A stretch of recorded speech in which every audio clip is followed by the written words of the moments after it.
Sa kabila ng pagbabawal ng batas, laganap pa rin ang pagbebenta ng karne ng aso sa bansa.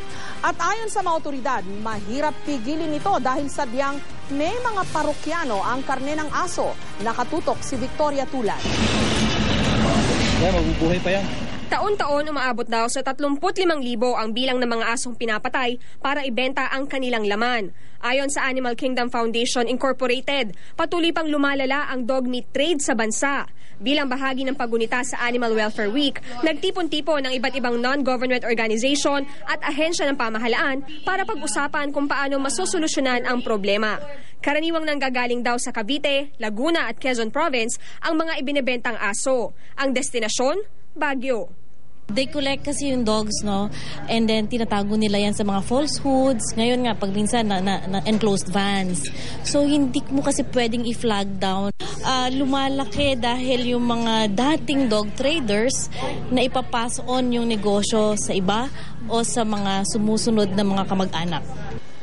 Bagamat walang siyentipikong eksplanasyon para rito, kwento ng isang taga Baguio, talagang may merkado ang karne ng aso sa kanila dahil mainit daw ito sa katawan. Bahagi rin ito ng isang ritual ng ilang taga Norte. Gayunpaman, sumobra naman daw yata ang dami ng nagbebenta. We eat dog meat but occasional nga in times of ritual. Yung sa Baguio po kasi ginagawang excuse talaga yung kultura namin.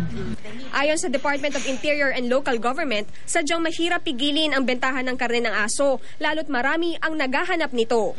We are calling the attention of our regional office and even directly to the local chief executives. The sad thing is that minsan walang response. Babala ng Animal Kingdom Foundation, mapanganib sa kalusugan ang pagkain ng karne ng aso. Maaari raw makakuha ng rabies ang tao lalo kung hindi maayos ang pagluluto rito.